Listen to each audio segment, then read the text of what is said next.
everybody. How's everybody doing? No, really? Come on now, how's everybody doing? Yeah? How's everybody over here? Because I heard them, but I didn't hear y'all. How's everybody over here doing? Oh, there you are, there you are. Hey, I see some more people. Hey, there's Pippins over there. My name is Pam Pippin. It's so good to be here. I love these folks in Washington, North Carolina, and I love it even more when we get together. So you are in for a special, special treat tonight. For those of you who don't know, I host a podcast called Resourcefully Speaking, and I had the pleasure of interviewing George Dennehy on that podcast several months ago, and it was a hit. Hearing his story and his testimony that is just filled with unconditional love, with compassion, with grace, and all the things. And I'm not going to tell you any details about that because he can do a great job. But you're going to learn a lot from him. You're going to learn about overcoming, and it's just going to be a treat for you tonight. Tomorrow, he's going to be at PCA. He's at Pungo Christian Academy. He's going to be kicking off their prayer week, which leads me to an announcement. As you see up on the announcements here, March the 2nd through the 5th is going to be the Washington Youth Prayer Breakfast. It's going to be held right here, and there will be speakers all week long. So make sure you're here for that, and I think they're serving breakfast. Is that right? Well, now that I've announced it, I guess you're going to have to get some breakfast. So make sure that you're here for that. And then I understand also Ruth House is joining with some other community people to have an event here on Tuesday nights. Is that right, Jillian?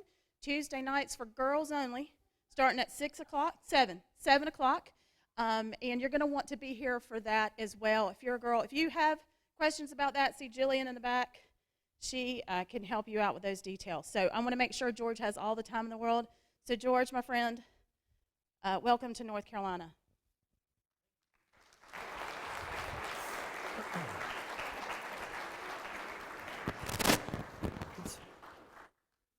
Imagine if I walked up on the stage and just like completely face planted. Who would be there to catch me? Not me. Well, hey, good evening. It's so good to be here with you all. I just want to thank you all for showing up tonight and being a part of this evening.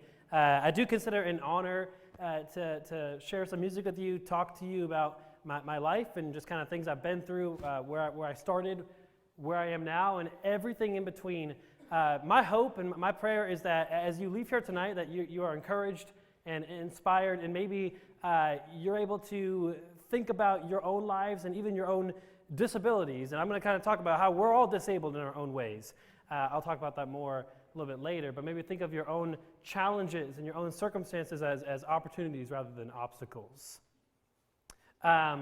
But I want to go ahead and just play some music for y'all and just worship with you. So if you know any of the songs I'm playing tonight, I want to just invite you to join me in singing.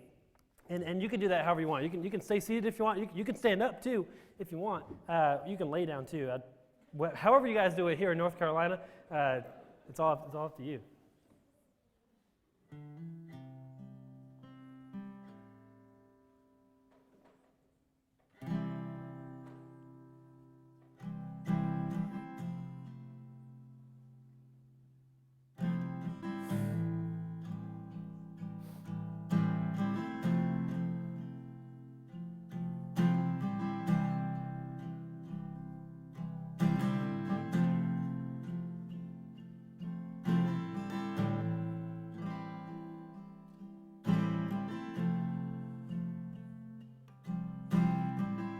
No place I would rather be. No place I would rather be. No place I would rather be than hearing your love, hearing your love. No place I would rather be. No place I would rather be. No place I would rather be than hearing your love, hearing your love. So set a fire down in my soul that I can't contain, that I can't control. I want more of you, God. I want more of you, God. So set a fire down in my soul that I can't contain, that I can't control. I want more of you, God. I want more, I want more, I want more, I want more, I want more, I want more. Won't you pour it out? I want more, I want more, I want more, I want more, I want more, I want more. Won't you pour it out? So set a fire down in my soul that I can't contain, that I can't control. I want more of you, God. I want more of you, God. So set a fire down in my soul that I can't contain, that I can't control. I want more of you, God. And I want more of you, God.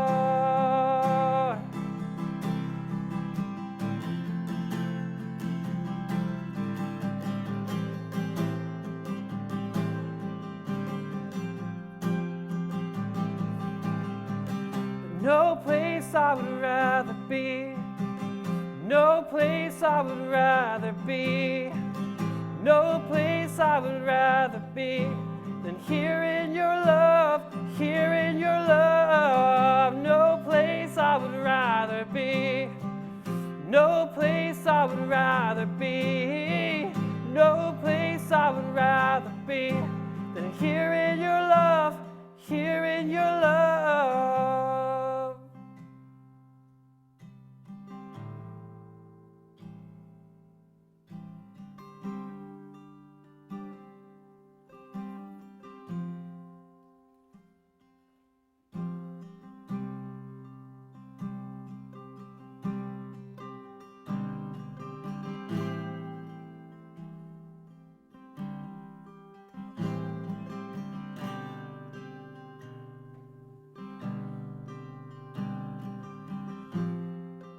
Would you sing He Loves Us with me? Yeah, He loves us. Oh, how He loves us. Oh, how He loves us. Oh, how He loves. Yeah, He loves us. Oh, how He loves us. Oh, how He loves us. Oh, how He loves. Oh, and we are His portion and He is our prize. Drawn to redemption by the grace in His eyes. If His grace is an ocean, we're all sinking. Oh, when heaven meets earth like an unforeseen kiss, and my heart turns violently inside of my chest. I don't have time to maintain these regrets when I think about all the way that He loves us. Oh, how He loves us. Oh, how He loves us. How He loves us. Oh, then sings my soul, my Savior God, to Thee. How great Thou art, how great Thou art. Then sings my soul, my Savior God, to Thee. How great Thou art, how great thou art. How great thou art. How great thou art.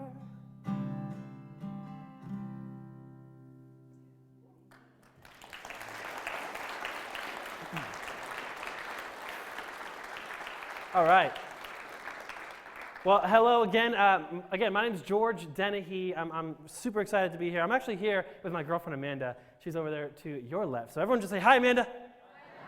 Hi. Okay, yes. We drove here this afternoon, so thank you for, can you just actually say that a little louder, because we both are trying to wake up here. So can you say hi again to Amanda? Really loud? Hi. Okay. I was going to say, there's no way you guys are that quiet. Okay. Yeah, well, I'm just excited. I'm excited about this evening. I've been just thinking about this and praying about this, and I hope that, every time I have the opportunity and the privilege, really, I do consider it a privilege to be able to just share my story and what God's done. And it's not even really my story. It's God's story, and it is everything that He does. So I'm just an instrument. I'm just a vessel. And one thing I want you to understand is that me being up here, I don't want you to think that I have it all together. Okay? I don't want you to think that I have all the answers to everything. My only hope, my only prayer is that something I say, something I sing, whatever, that God uses to reach you, wherever you are. Because I know there's a lot of different people from a lot of different backgrounds, a lot of different experiences. You might be going through a really good season. You might be going through a challenging season. And my hope is that God can speak to you wherever you are. And not just that, but that no matter where you are, God can use you despite whatever situation you might find yourself in. So a little bit about me real quick. So I'm 26 years old, and I live in Richmond, Virginia, so really not too far from here. It took about 3 hours to get here, and I did drive the entire way with my leg. I'll share a little bit more about how exactly that works and some kind of funny stories with that. But one of my favorite things to do besides playing music, besides drinking coffee and eating Chick-fil-A, because who doesn't like that? But one of my favorite things to do is I love to swim. I really love to swim. Anybody else like to swim? Yeah, I mean, come on, swimming is fun. And I know sometimes people wonder and ask, like, how do you swim? Like, how in the world do you swim? And the best way I can describe it is that I kind of just look like a dolphin, kind of going under the water, coming back up, just kind of going back under, going back up. A little bit like a dolphin. And I'm not much of a bragger. I don't really like, talking about things that I feel like I'm good at, or like I don't like bragging on myself. But there's one thing that I love to actually brag about, and that's my swimming. You see, I have perfected the art of the pencil dive. You know what I mean? When you get at the edge of that pool, or you're on the diving board and you go for a pencil dive, I mean, frankly, I don't really have to try. I kind of have to try to not do a pencil dive. I love it. But I want to share with you a quick story because, all my life, being born without arms and being different, kind of people seeing that I'm different, throughout my life, people have asked me a lot of questions. People have always asked me, the questions of, well, what happened to your arms? Or where are your arms? Or sometimes I get the question of, wow, that was loud. Sometimes I get the question of, are you cold? Because if I'm wearing like a long sleeve shirt like this, first glance, you might not be able to tell I don't have arms. Maybe you think they're inside my shirt or whatever. So in Richmond, I live about 2 hours or so from Virginia Beach. So like right from the coast. And I love going to the beach. I love Virginia Beach. And a few years ago, it was during the summer, and I was taking a trip to Virginia Beach with some friends. And I got in the water, and I'm going to try my best to kind of paint you this picture so you can kind of picture what's going on here. So I'm in the ocean, and I'm deep enough out in the ocean where, you can't really tell that I don't have arms. I'm deep enough where it's just my head kind of sticking out of the water. And I like to say that, for some reason, when it comes to me and swimming, I have some of my most, spiritual, close moments with God when I'm swimming. And partially the reason might be if I'm so deep out in the water, I'm kind of kicking as fast as I can, praying, Lord, please just keep me afloat. I don't want to sink. But so here I was, deep enough out in the water. No one really was looking at me because they couldn't really tell that I didn't have arms because it was just my head sticking out. And I don't really know much about like oceanography or anything. I did not pay attention in that class or any class. But I don't know much. But for some reason, when you're out in the ocean, sometimes the riptide, like the ocean like riptide will kind of come in and like just kind of throws you off and like it's just crazy. So I was swimming out in the ocean, and then all of a sudden, next thing I know is this riptide takes my feet, and I'm flipping around under the water. I don't really know what's going to happen. I'm a little bit scared. And then finally, the ocean pushes me back up on shore. And I rolled back up on shore, and I sat up, and I was kind of like sitting down, and oh man, the best way I can explain it is I kind of had that feeling of when you take a nap, and it's like you fall asleep and it's light out and you wake up from your nap and it's dark out and you're kind of like, hold up, what year is it? You know, did I miss the bus? But you're out of school, you know. I had these weird thoughts. So I had this kind of moment of like, I sat up, I'm like, whoa, where am I? And I looked down, I'm like, okay, my legs are still there. My arms were never there. You know, like kind of coming back to reality. And I looked to my left, and I happened to roll up next to like a little family. And when you're in the ocean, for some reason, you kind of go to the side naturally anyways, like further to the side naturally. So I was not near where I set up. And this was a family of like a mom and a dad, and they had like a little daughter who might have been like 5 or 6 years old. Right, so they were kind of standing at the edge of the ocean, just kind of like dipping their toes in the water. And this little girl, man, she was so adorable. She kind of looked like that girl from Monsters, Inc., that movie. What was her name? What was her name? Oh, you scared me. No. Yeah, no, her name was Boo. She looked like this girl, Boo, from Monsters, Inc., and she looked at me, and she gave me this weird, just confused look. Like, she just looked so confused, almost like she was thinking, this is some kind of like dolphin, because I wasn't wearing a shirt or anything, so she's like, this is some kind of dolphin or some kind of like weird sea creature. Like she was like, what is going on here? Like that kind of look. And then she just looks at me and she just says, what's wrong with you? You know, kids have no filter at all, right? Kids have no filter, and I'm going to let you guys in on a little secret too. Adults have no filter. Anyways, so kids have no filter, and she's just like, what's wrong with you? And when she asked me this question, I kind of looked at her, and I started to tear up a little bit. You know? I just started to tear up, and the reason why there were tears kind of welling up in my eyes is because I had salt water in my eyes. And that stuff burns, and I'm a wimp. And so I had salt water in my eyes, I'm starting to cry, and I look at her, and I just told her, I was like, you know, when I was your age, I didn't eat my vegetables. Yeah, you guys didn't know what you were getting into tonight, but I'm not the nicest guy in the world. Anyways, so, yeah, I tell her that, and then her face now is not cute. You know, she's looking like Randall from Monsters, Inc., not Boo anymore. You know, Randall like the lizard. Anyways, so she's looking like super scared, and she looks at her dad, and her dad just is standing there, and he looks at her and looks at me, and he just does this.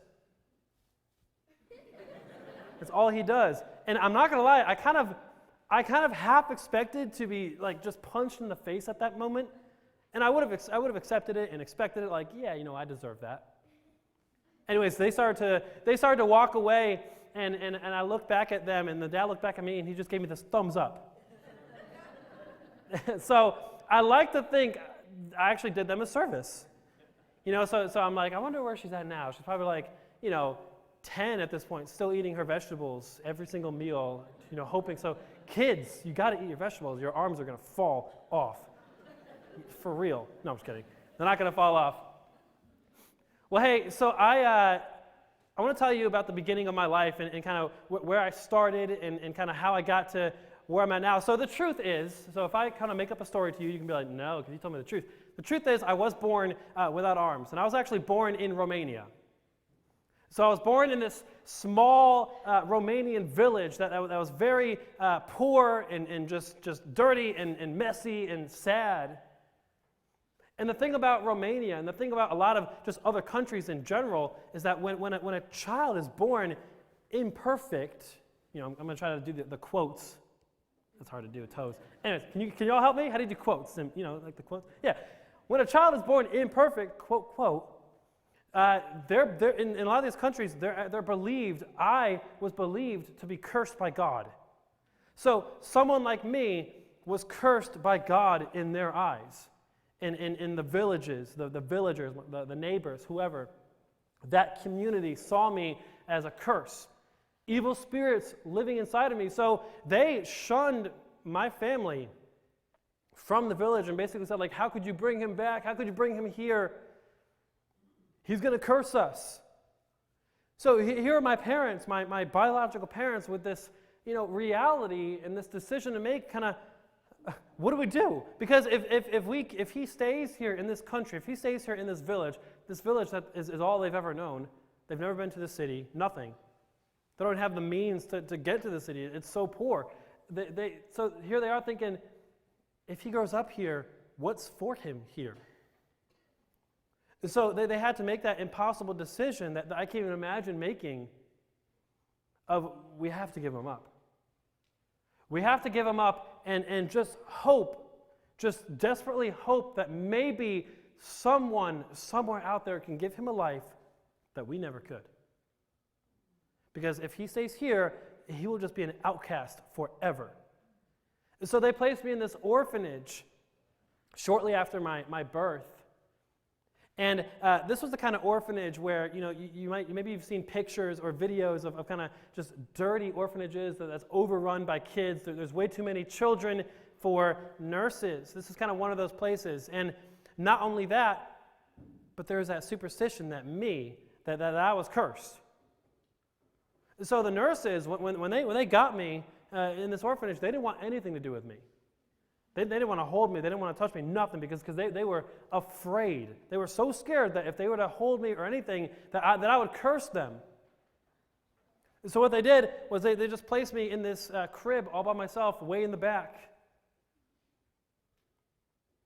And they would walk by and take a bottle, and instead of feeding it to me, they would just kind of throw the bottle in the crib. And just, if I took it, okay, but if not, then maybe I'll just fade away. That was the reality of the situation, was just hopeless. Just complete abandonment and neglect. Being written off as good for nothing, as better off dead. There was this doctor who came into the orphanage, and I know this just because of I'll tell you why in a second. But there was a doctor who came into this orphanage, and he would give a medical evaluation of all the kids and look at all the kids and just write down notes and whatnot. And he came over to my crib, and he saw the condition that I was in, and the lack of care that I was receiving, and the neglect and abandonment and all that. And he told the nurses, there's no hope for this one. He's just going to die soon anyways. He said he should never have been born. So what he did next was he took this piece of paper, and he took a pen, and he wrote a month and a year. And he gave it to the nurse, and he said, hey, I left one blank. You just fill in the day of when he dies. And he taped that note to my crib and titled it Death Certificate. Death Certificate. And telling this story and looking back and thinking about it, man, how hopeless.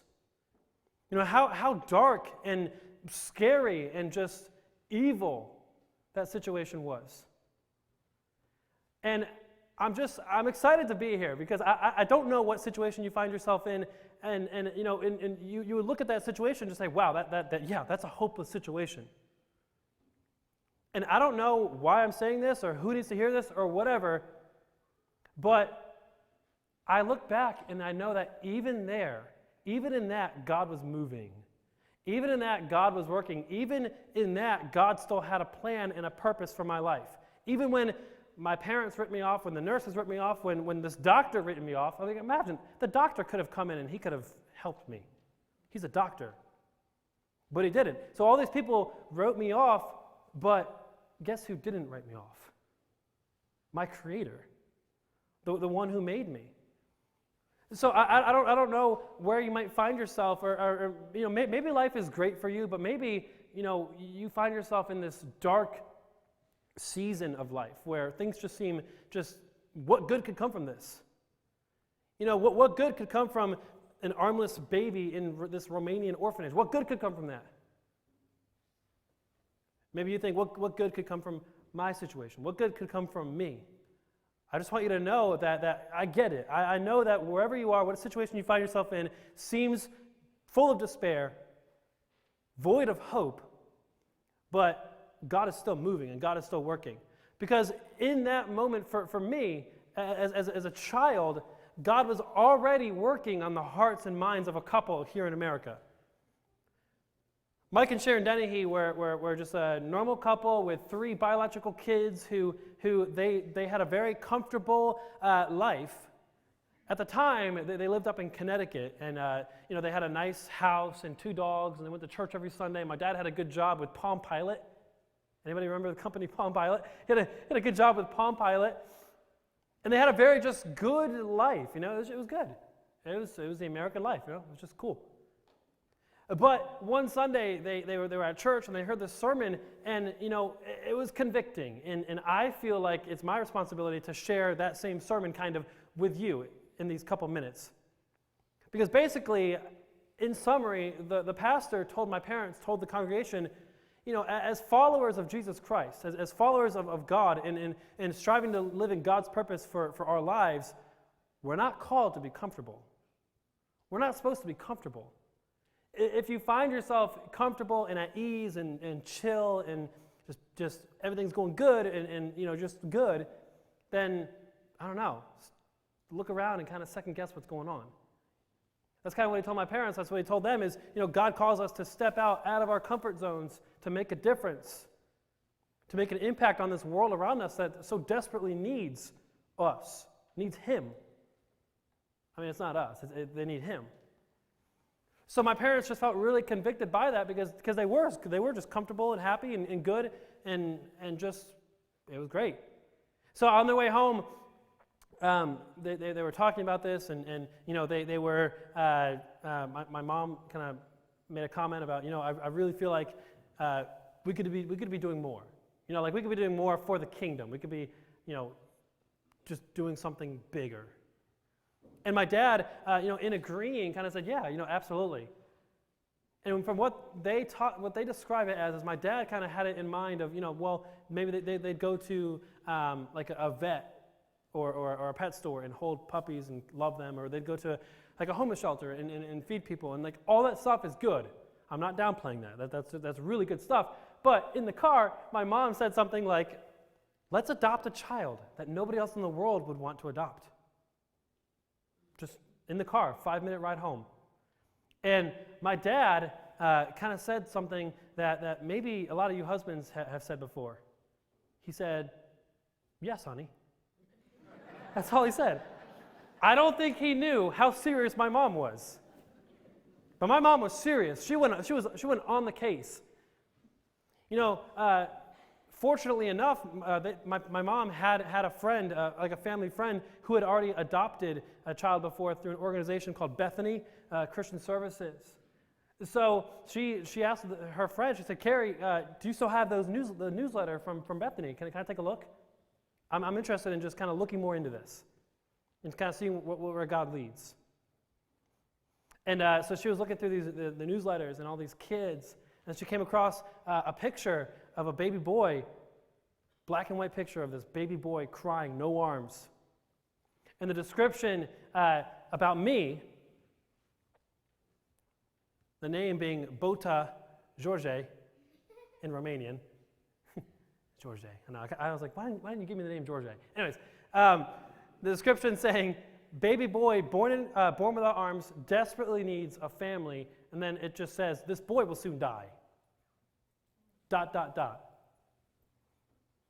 And I think about that, and I look back on that description, and I've looked at it. I've looked at that newsletter, and that whole entire, the picture, the description, and the part that sticks out to me the most is the ...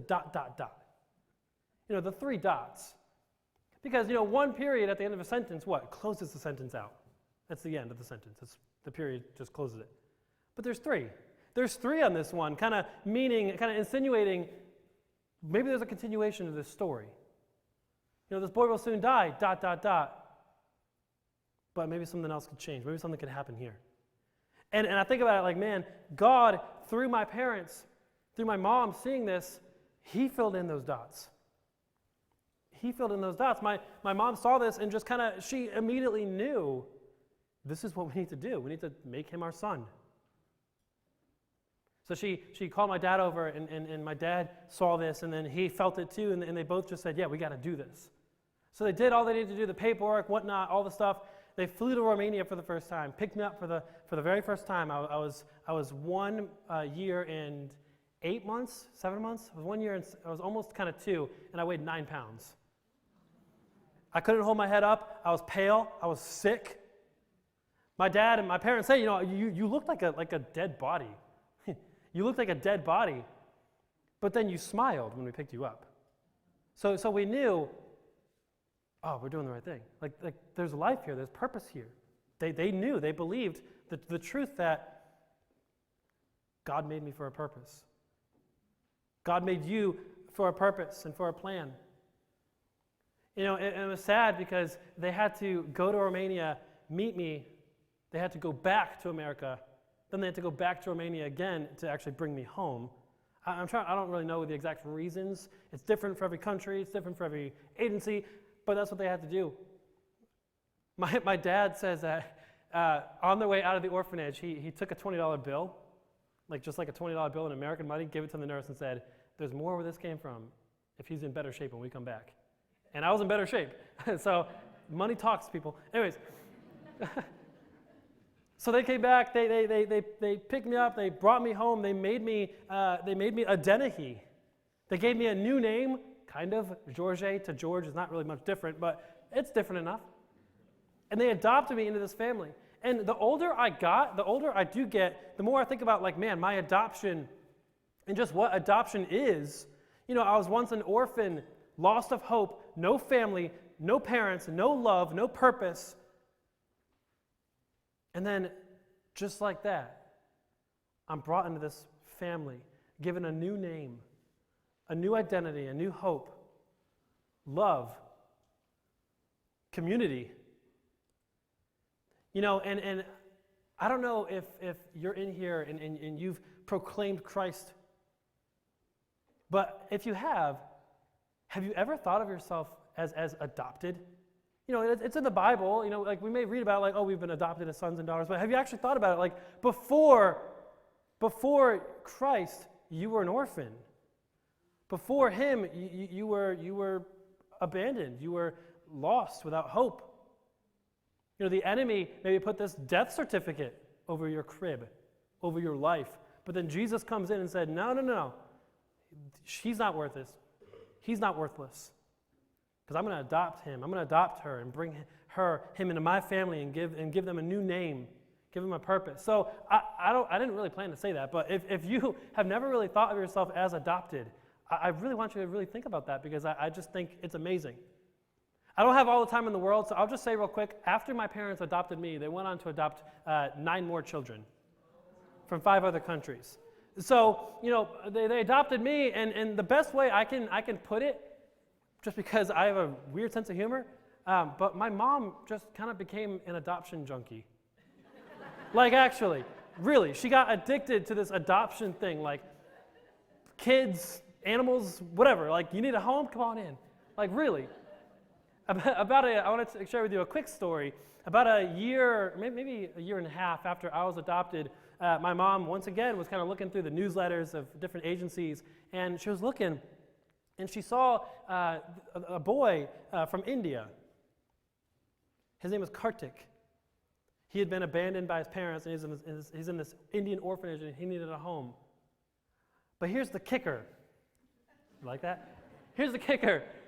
He was born without arms, just like me. So my mom, thinking, oh, wow, this is amazing. George and this boy Kartik can grow up, and they can live this life together, that they never have to feel like they're alone. So of course, my mom's like, this is a sign, so let's adopt him. So she adopted this boy, Kartik, and they renamed him to James. So my brother James, which is actually my middle name. So they were already running out of name ideas, I guess. Yeah, I don't know. But one of my first memories as a kid was meeting this new brother of mine for the first time. I was probably 4 at this point, and James was 2, maybe 2.5. And I remember them walking in the front door, and this brother walks in, and my mom says, "George, this is your brother James." And I said, "Hi, James," and James didn't say anything. And then the very next thing that happened was James kind of walked around the house a little bit, like looking around. And he walked over to this box, and he took his little foot and opened the box and put his feet in the box. And that box was my box. It was my toy box. All my toys were in there. All my Star Wars action figures, like everything was in there. And he starts like taking whatever he wants out and starts playing with these toys. And as a big brother, I did the right thing. I had to show him kind of the rules of the household. You know what I mean? I had to show him what's what. And I just remember having this thought, like looking at him, he's like playing with like my toys, like he's like playing with Darth Vader and stuff. And I look over at him, I just remember thinking like, okay, dude, I've been here a year, you've been here 10 minutes. Learn your place. So I walked over to him and I did this just very subtle little like thing. Very subtle, big impact. I took my foot, and I went around his ankle, and I just tripped him. That's all I did. And I kind of joked about it when I was climbing up on the stage, but when somebody like me falls, an Armless Guy, when an Armless Guy falls, there's nothing I can do. There's nothing that is a hopeless situation. Unless God himself catches me, I'm going to hit the ground. And I knew that. When I was going to trip my brother, I was like, he doesn't have arms either. This is going to be good. So I tripped him, and he hit the floor, and kind of whacked on the floor and stuff. And I kind of walked away like with my chest puffed out a little bit. I was like, there you go. It's like, yeah. And I kind of looked back. I was like, okay. And as I was walking, in my peripheral, I saw something very strange. I saw this Indian foot reach around to my right, and I was like, what is that? And then this foot wraps around my ankle, and I fall. So my brother on the ground, like crying, and like somehow managed to muster the strength to trip me. And I fell. And thus started this eternal rivalry between me and my brother. I mean, so we shared a room growing up, and that many kids in one family. You had kids like sleeping on the ceiling, bathtubs, whatever. It wasn't that bad. It felt like it sometimes. But me and my brother James always shared a room, and I don't know if my parents were like just thinking like just put the armless kids in a room, like footprints everywhere, like they can have a room to destroy. I don't know. But me and James are so different. I love how God creates us all so uniquely and so just individual, Like, I don't know, you are so unique. Whoever you are out there, like, God made you exactly the way you are for a purpose. And I just think it's so cool. Like, me and James both don't have arms. Like, physically, we're kind of the same person. Except I'm Romanian, he's Indian. Like, but, we have the same exact kind of body, basically. But we cannot be more different. Like, even if we couldn't be more different. Like, I don't even know what I am. I'm a musician, and that's it. That's it. James, on the other hand, James on the other foot, growing up, he never had to worry at all about getting bad grades. He didn't have to, do you have siblings, or do you know like a friend like that who like just gets good grades without trying? How unfair is that? Anyways, so James never had to try to get good grades. He was always like so smart and just like articulate and all this stuff. And he was always very neat. So, how you cut our room in half. One half, you knew whose half was whose, basically. If you walked into our room, like, oh, yeah, that's George's half. His clothes on the bed, Pokemon cards still on the pillow, like all this stuff. And James's half is like vacuumed and like desanitized and everything. And anytime any of my stuff even partially crossed over to James's side, it was war. So whenever me and James got mad at each other, we'd kind of look at each other and we know we're mad and we're like, okay, we're going to fight. Okay, well, let's sit down first. No cheap shots to the groin or anything like that. So we're like, sit down, and we just would absolutely flail our legs at each other like crazy, just flailing legs. Who knows the hardest part of your foot? What is that? Yeah, your heel. Yeah, so, and we both did that, so we'd like hit each other with our heels and just, bruises and whatnot like brothers. Maybe we're a little rough, I don't know. But my dad would see us fighting, and he'd see, just us kicking each other, and he would say, George, stop healing James. James, stop healing George. And we'd look at it, and we would stop because we'd be like, that's not, no. Man, I loved it. I loved growing up in this family. I loved just how different we were and how unique we were. All these kids from all these different, backgrounds and stories, different disabilities. I have 3 sisters from Ethiopia. I have a sister from China, and a brother from China, and a sister from Thailand, and a brother from India, and what am I missing? I'm missing something. Oh, I have a brother from the state of Connecticut, a sister from that same state. They were foster kids. Just so many different backgrounds that God brought together into one family. So we kind of joke around saying, 13 kids, 6 different countries, one family. And it's pretty cool.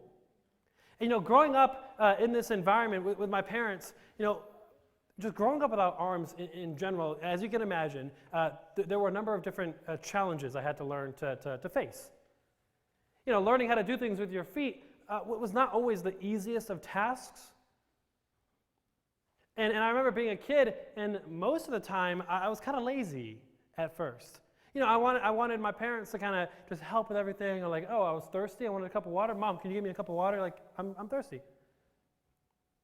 And just briefly, I'll just kind of do my best to explain. My parents loved very well. They do love very well. But at the same time, they really pushed me and all my siblings to be independent. They really kind of showed this tough love in a way. Kind of this belief that you know what, have you tried to do that? George, have you tried to get a glass of water? And I would say, well, no, but I just know I can't. That was my default as a kid. Like, I can't do that. And then my parents would say, have you tried? Well, go do it, try. And time again, example after example, task after task, I would kind of learn more about myself that, man, I'm actually way more capable than I give myself credit for. My natural, sinful human nature wants to think that I'm not, that I can't do this, or I can't do that, or there's no way someone like me could achieve this goal, or get to this point, or reach this dream. There's no way someone like me could do that. And time again, I was proven wrong by myself. And really by God. God working through me, kind of God giving me this ability to I guess overcome, just figure it out. And that's really the best way to explain it is these physical challenges that I faced growing up, kind of learning how to do things with my feet, learning how to get changed and brush my teeth and write and do my homework, drive a car, all that stuff. I just figured it out. And one thing I say that maybe will kind of help you understand is this is all I've ever known. I've only ever known what it's like to have feet. So as far as I'm concerned, my feet are my hands. So really, like the physical challenges of not having arms were never really that difficult in a way. It might be hard to think about, like, because you probably imagine, like, I could never. I've heard that so many times, like, wow, you write with your feet? I could never. You walk with your feet? I could never. I'm just kidding. People don't say that. You do this with I could never. And then I don't want to be sarcastic, even though you all know I'm sarcastic. But sometimes I don't want to be, because I'm like, be nice, be Jesus. But sometimes I'm like, cut your arms off and then wait 26 years, and you'd be surprised what you could do. So yeah, I mean, I'm happy to talk about, like, I've overcome these physical challenges, learned how to play a guitar. I've always loved music. I played music ever since I was 7. My first instrument was the cello. So I play the cello, piano, guitar, anything that has strings on it. I play the drums too. I've always loved music. So, yeah, the physical challenges, there is that. And I could tell you, like, hey, whatever challenge that you have, you can get through. I can tell you all that. But here's the truth. And I kind of want to start closing with this thought and kind of lead into what God really did in my life. Because I don't have arms. I do everything with my feet. But listen, that is not my biggest disability at all. It's not even close. The fact that I don't have arms is not my disability. That's not my handicap. It's what goes on the inside. And maybe me not having arms has a part to play in that, but I think that you and I are way more alike than you might think. Because I remember, life was fine. I was a kid. I was homeschooled for a couple of years. I went to a private school for a couple of years, and things were great. But then one summer, we took this move from Connecticut down to Richmond, Virginia, and my parents are telling me, hey, you're going to go to this school called Oak Knoll Middle School. And there's hundreds of kids, and you're going to make so many friends, and it's going to be great. So I remember being a sixth grader and walking up to my driveway to get picked up by this giant yellow thing. Exactly. It's a bus, yeah. And this bus driver is telling me to get on, we're going to school, and I'm like, okay. And I remember walking down kind of the aisle on this bus looking for a place to sit, and this was my first experience of, George, you are different. People are going to treat you different. People look at you different. I was 12 years old. I'm on this bus. I'm looking for a place to sit, and these kids are in the window, and they move over to the aisle. Or they put their backpack in the aisle, right? Or they're in the aisle, and I'm kind of like waiting for them to move over, and they put their backpack in the window. These kids don't want me to sit with them. I couldn't find a place to sit until I finally got all the way in the back and sat by myself in the back. And I share this story with students now, and they're like, so? That's where I sit. I love the back. When I was young, when I was a kid, the back was not where the cool kids sat. So I had to sit on this back of the bus all by myself, and I get into the school, and I'm trying to like open my locker, right? I'm like, imagine opening a locker with your feet. That is hard. So I was trying to open up this locker, and it's like tough, and I have this sense about me, like this kind of like ability to know when people are looking at me, right? I don't know how to explain it, but I just know when people are giving me looks. Obviously, I know when people are whispering. I know when people are giggling because I can see it and I can hear it, but I can also feel like when people are looking at me. So I'm getting this locker open, and I just know like all eyes on me. I go to the lunch cafeteria for lunch, and I had to get help from a teacher. Because, cafeteria, you get your tray, you hold it with your hands, and you walk through the line. This teacher comes up to me, and she's like, let me help you. And teachers are great. I don't know if there's any teachers in here, but teachers are amazing. They are helpful. They do build students up, and they're a big part of students' lives. But as a kid, as a 12-year-old, this teacher trying to like help me go through the line, and like she's like, you want some vegetables? Yeah, let's get you vegetables. You want some chicken? Yeah, let's get you chicken. And then like sets me down at the table and like makes my plate and stuff. Like that was embarrassing. But I get it. Now looking back, like I'm not mad at that. But like now looking back, I'm like, yeah, she was helping. But as a kid, I was like, this is so embarrassing. And I eat, because I hold a fork. I'm right-footed. I don't know. I'm right-footed, and I'm holding a fork, and kids are walking by and laughing at me and giggling, and nobody's sitting with me. And just day in and day out of that experience at school, and it'll get worse too. Walking to school, kids laughing more, kids getting more comfortable picking on me because it just became normal to do. It was easy to do. I was an easy target. You can see that I don't have arms. You can see that I'm different. So here I was, this kid being called all these names and being called, a freak, being laughed at and being mocked. Like kids would kind of like pretend to use their feet and like, oh, look, I'm George, And I just remember I got to this point, and this is where I really want to just talk to you guys as students. Anybody can listen to this because we all struggle with our own identity. We all struggle with this. We all struggle with who we are. looking at ourselves in the mirror and like, who am I? Do I even like what I see back? But I think students, maybe particularly, if you've been bullied or picked on or you felt left out or alone, because here's what happened to me. I got to this point where the name calling, the being laughed at, the being picked on, I kind of got numb to it. I don't know if you've ever been like, it's weird. I don't know if you've ever been so just dark, depressed, and angry, and just down, I guess. I don't know. You've gotten to this point where it's like you just become numb. The name calling, whatever. I started to become numb to all of that. And I grew up in church.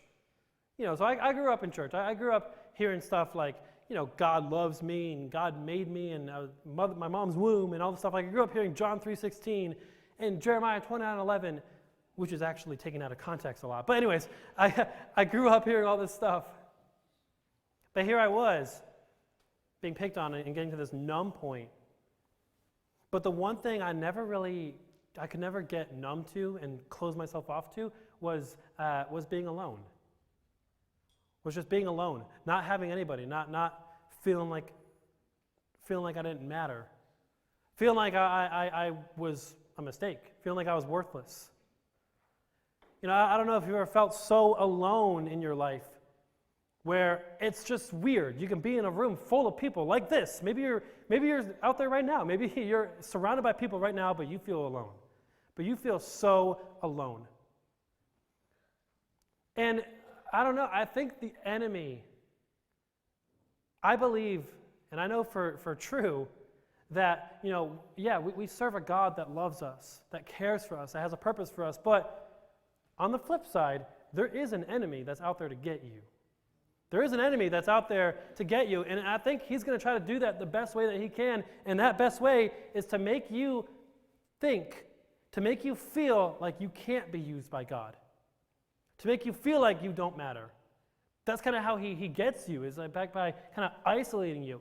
In the Bible, the Bible kind of describes the devil kind of like a lion. I think it's a lion. But like a lion that like circles his prey, kind of like isolates them and then just kind of circles around them. And it's so true. I was just so isolated. And something about being isolated, being depressed, being suicidal, it just makes me want to isolate myself more. And that's where I was. I started to ask these questions. And we all ask questions, right? We all ask questions of God, what is my purpose? And this and that. And the question that I was asking, the question that maybe you've asked too, is God, how could you do this to me?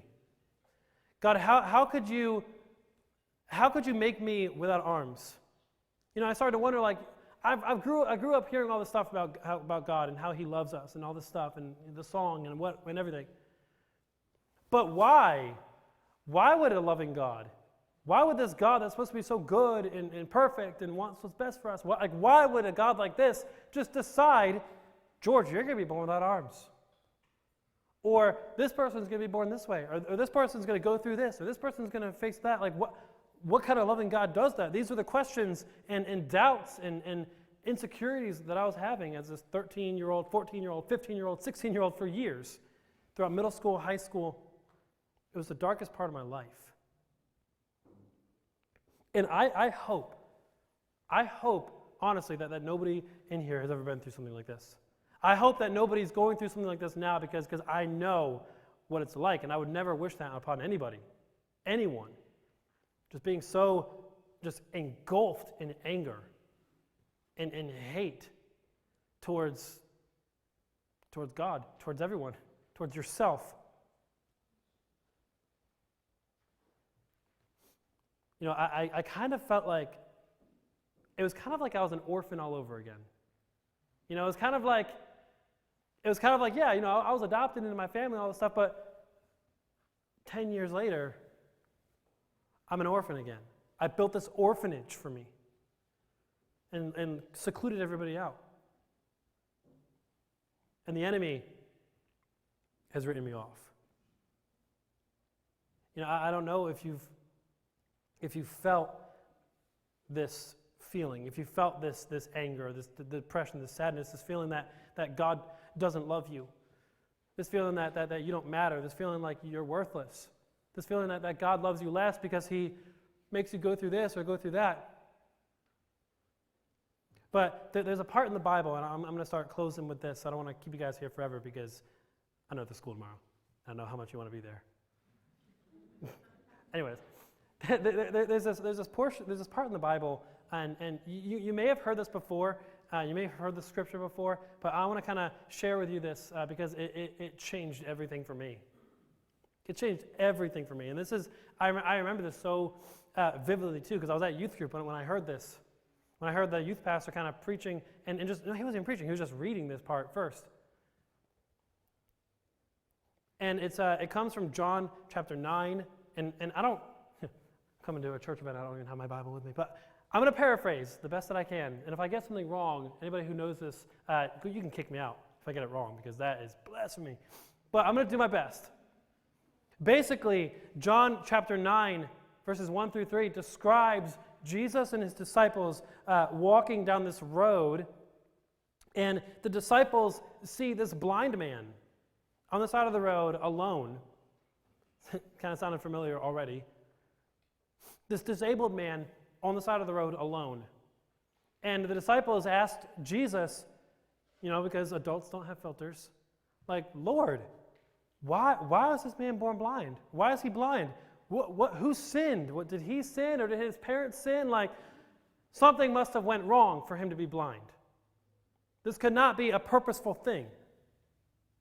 Who sinned? Whose fault was it? And it's crazy. I remember being that age too. Like I was like 15, or I was 16 when I really started to hear this. And when you're struggling with your self-image and being self-conscious about who you are and hating your body and hating yourself and depression, you have a lot of thoughts. You have a lot of just lies and just crazy thoughts. And I had this thought too, even like, what if my Romanian parents were like really terrible people?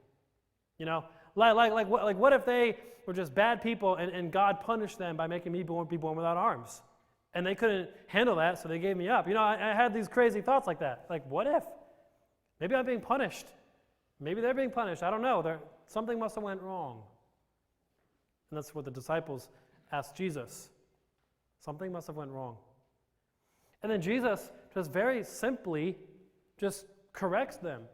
And the Bible doesn't say how Jesus was, like how he was standing or what he was doing with his arms or his head, but I kind of picture Jesus shaking his head at his own disciples, kind of thinking like, you guys have been traveling with me and hearing my message and hearing my word for however long it was, from John 1 to John 9, I guess, I don't know.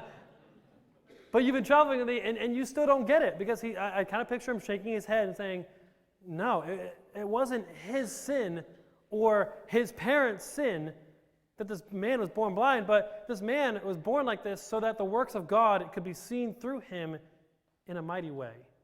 Essentially saying like, yeah, he was born like this. He was born blind. Yes, he's blind, but God can still use him. Maybe even through that, which is seen to be a curse, God can use as a blessing. And it was kind of, when I heard this at that point, because I heard this before, this wasn't the first time I heard this story, but even God's word, it can just be new to us. Anyways, at this point I heard it and I just thought like, man, like maybe I have this all wrong. Maybe I have this all wrong. Maybe I'm asking the wrong questions. Maybe instead of asking God, how could you do this to me? Maybe instead I can ask God, how can you use me through this? How can you teach me through this? How can I grow through this? You see, this blind man, I don't think he's in the Bible by accident. I think he serves a very, very valuable lesson for me and for you. Because we think like, okay, the blind man, like disabled man, like, okay, good. I'm glad the Bible has something in there for disabled people. That's good. But no, I think this blind man is all of us. Because if we're all honest with ourselves, and I'm going to tell you, I'm not the only disabled person in here. I'm not the only person who struggles with a disability. Right? A disability kind of being what? Something that could hinder you? Something that could get in the way of you reaching your full potential? That would be like the worldly way to say it, I guess. I think our disability is just our nature, our human nature, our flawed, broken human nature. Again, me not having arms is not the most disabled thing about me. It's what goes on the inside. And each and every one of us struggles in some way or another on the inside. That's what sin is. It's our struggling to doubt God, to go against Him, to feel like we don't matter.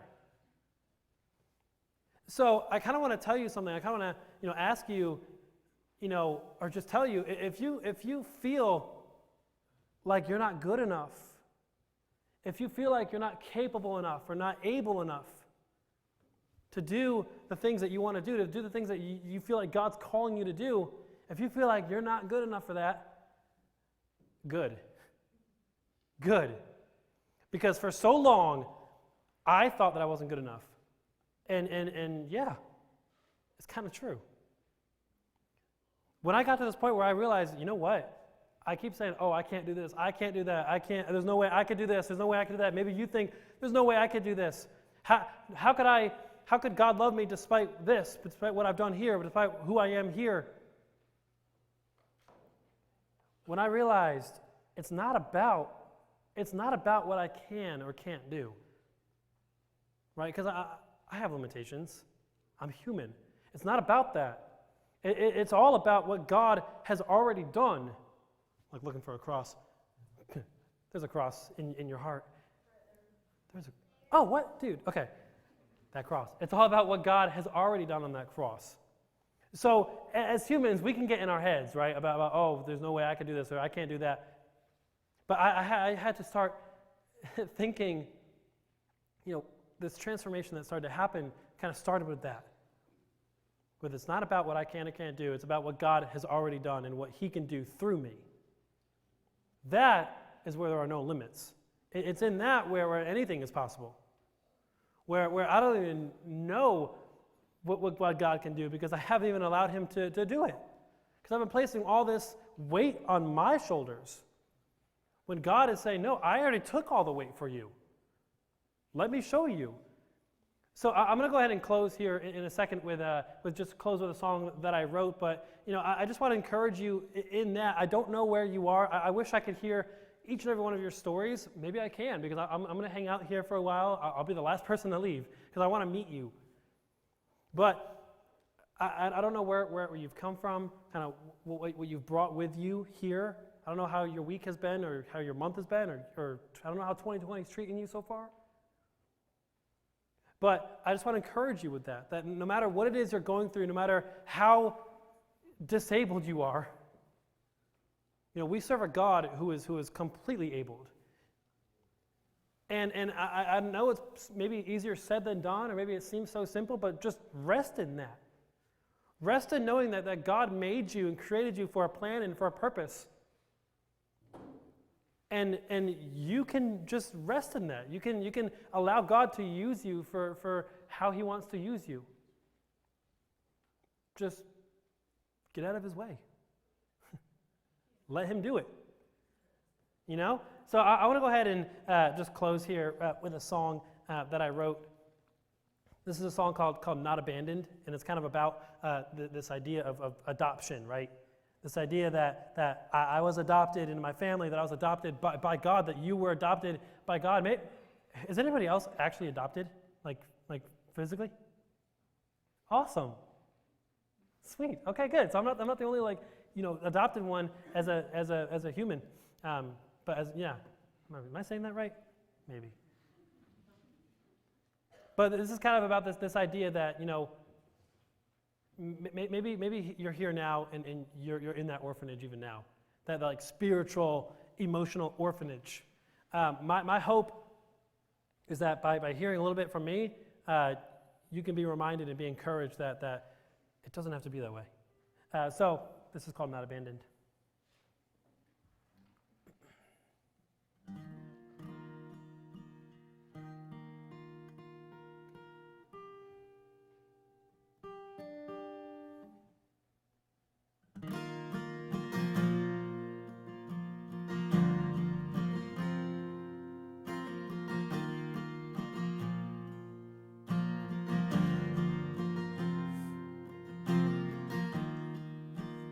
every day, every hour, wondering if you'll make it out.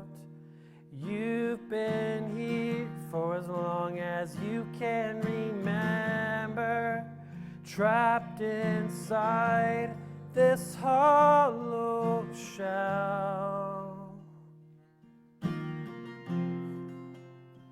You're not abandoned, you're not alone. There is a family that wants to make you their own. You're gonna find out that on this broken road there is a pathway that's gonna lead you home, lead you home.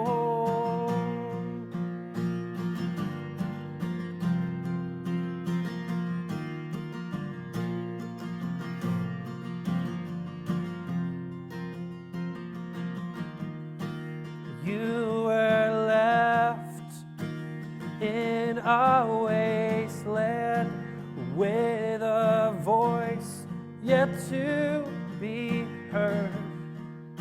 But 10 years later, you're still fighting for a chance just to be loved.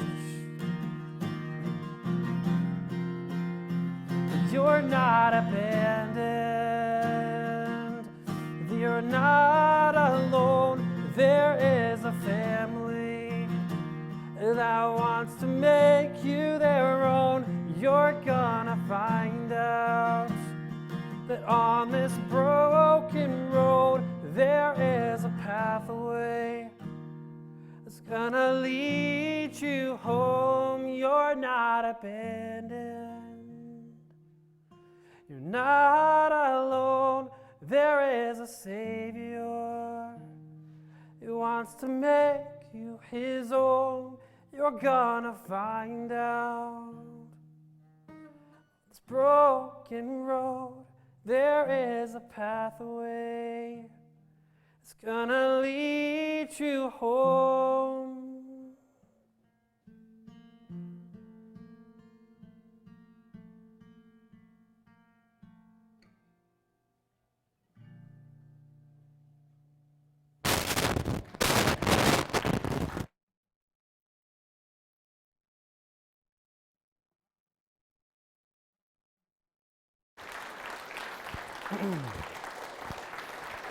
Thank you all very much.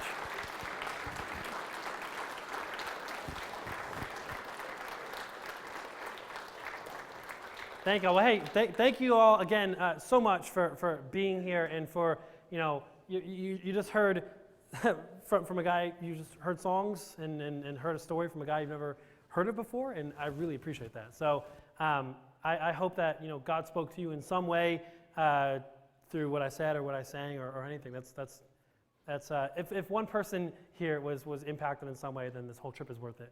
So thank you all very much.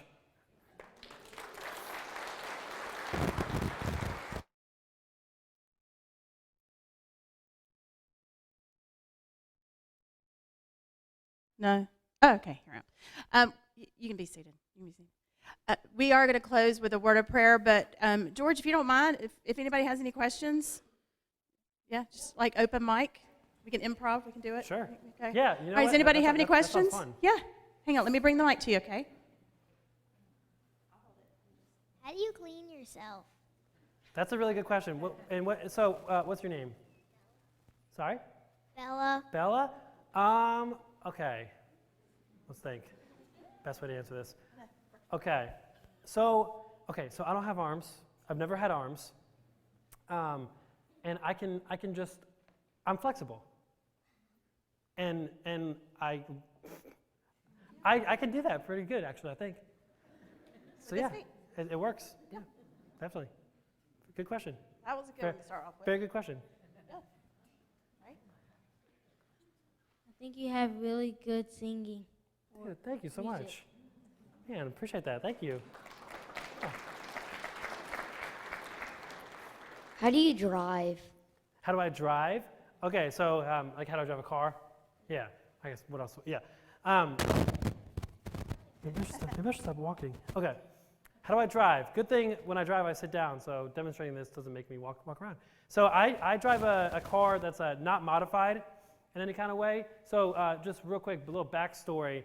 When I was 15 and a half and thinking about like how, okay, it's time to get my learner's permit and time to think about this idea of driving a car, most things in my life, well, everything in my life, I try to take it with this idea of this mentality of if I don't have to, adjust things in a major way, if I can just do it without having to make any, accommodations, then I will. So I want to see like, okay, yes, I guess I could, because I've heard about cars where you can like have the wheel on the floor and stuff, and you can have all your turn signal on the floor, and like everything can be on the floor. And that's actually what my driver's ed teacher in high school told me is what I'll have to do, And I thought like, well, yeah, that might be easier, I guess. But I also thought, well, two things with that. One thing, that would limit me to that one car. So if that car ever like broke down, then it would not be good.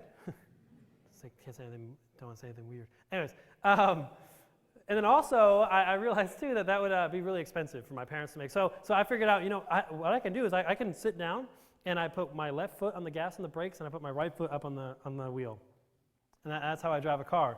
And it's been fun. I've never gotten a ticket. I've never gotten in an accident. I've been driving for 10 years now. I guess doing that first initial test at the DMV was a little scary for them. I had fun. When I first started driving, maybe some follow-up questions. People are wondering, like, have you ever gotten pulled over? Yes, a lot actually, and not because I'm doing anything wrong, but because I'm driving by and this police officer is like, "Why is his foot on the wheel?" And he, pulls out and pulls me over. Or when I first started driving in the town where my parents live, a town called Ashland, Virginia, the police department there would get a lot of calls. And basically, they'd pick up the phone and they'd be like, 911, what's up? They don't say what's up, but what's your emergency? And they'd hear on the other line, there's this young man driving. I think he's drunk. He's got his foot on the wheel and everything. So the police would pull me over and yeah. So it actually got to a point where my parents had to. They didn't have to, but we did send a video of me driving, and luckily the chief of police for that town, for Richmond, for the whole city, went to our old church. So they gave him the video. I was like, hey, can you show all your, unless he's actually doing something wrong, don't pull him over, please, because he's being late to school too many times. So I drive a car with that, and I love it. It's a lot of fun.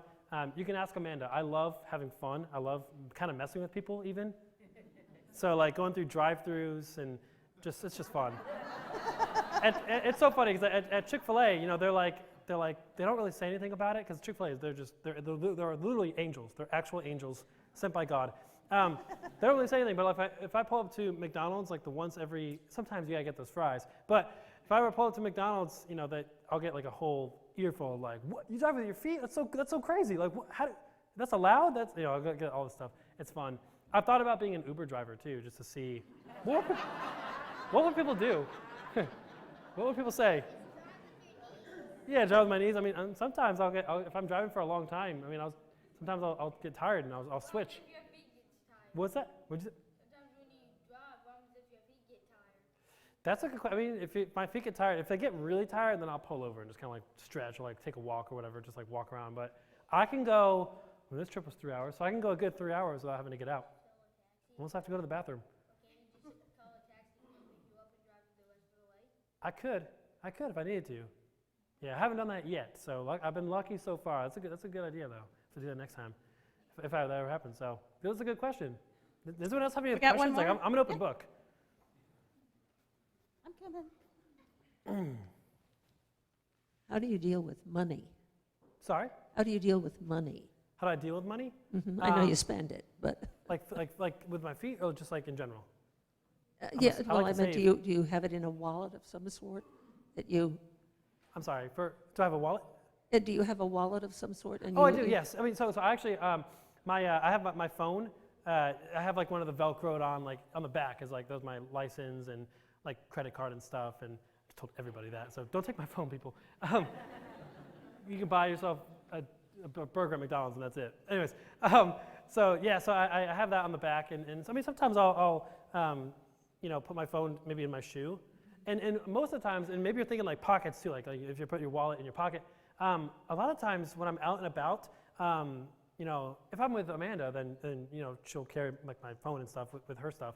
But if I'm just by myself, I'll carry a backpack and like maybe throw my phone and stuff and keys in my backpack. But it's also nice. I should have mentioned this way long ago, but actually I have a 5-year-old son too. His name's Landon, and he's getting out to the age where I can be like, hey, hold daddy's phone. And then he actually likes to pay for stuff too. I'm like, here you go, like, which is easier than me doing it. So, yeah, kids are great. They help you. Right. And I love him. We'll do one more. All right, man, Valentine's Day is coming up, and you've mentioned her quite a few times, this girlfriend of yours. What is the thing that you love about her the most? Oh, man. That is so tough. Okay, well. I'm putting you on the spot, and You I'm are, I know, giving you man. the opportunity to be the man, right? I think there's a couple of things. Do I have to pick one? No. Okay. I'm like, I have to pick one?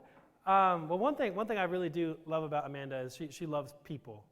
She loves God and she loves people, and she loves so well too. Like there's something about her where you're just like, I just want to like immediately unload everything I have, like all my not all my problems, but like she's just easy to talk to. She's easy to communicate with, and we do communicate really well.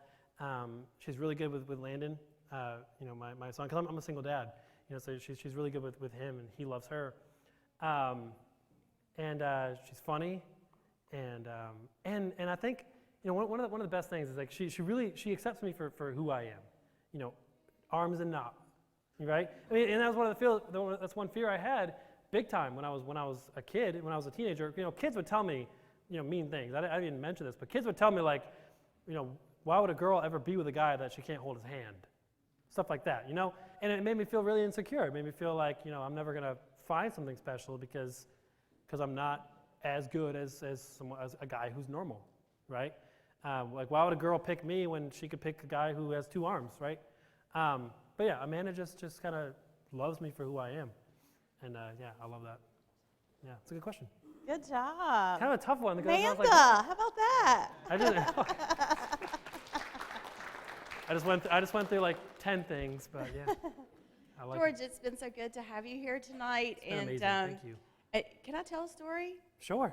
Absolutely, yeah. I think one interesting thing, I learned a lot about George along the way, and then in talking to his dad, learned a lot about their family, and they're just a fantastic group of people. And one of the cool stories about George, when he was younger, 16, Goo Goo Dolls, 16? For playing at the I was 18. 18 years Yeah. old. He was playing at a festival in Pennsylvania, I guess, Pennsylvania somewhere. And he was playing Iris by the Goo Goo Dolls' parents. Okay. Well, somebody was filming it, I guess, put it on YouTube, and the Goo Goo Dolls picked it up, asked him to come sing with them once. So you were on stage with the Goo Goo Dolls. It was, yeah. Oh, well, and since then, on stage with several other folks. Yeah, no, that whole evening and that whole time was really amazing, and it's just something I never expected. They're one of my favorite bands. I love them, and for them to invite me to to open for them for one, and then be on stage with them as an 18-year-old in front of like 20,000 people outside was crazy, and it was cool because I was wearing this shirt with a it's technically a fingerprint, but I like to think of it as a toe print because it's like on the whole shirt. And on the shirt, it's like a print, fingerprint, toe print, whatever. And it says intelligently created. And so it's funny because the lead singer of the Goo Goo Dolls, Johnny Resnick, with his hair and stuff, he's like, dude, what does your shirt say? Like, what does it mean? And it kind of opened up a door for me to kind of just share a little bit of my testimony with him. And it was cool. And I don't know what he got from it, but his response was just like, that's dope. I was like, okay, it's cool. But yeah, that was a really, really amazing time.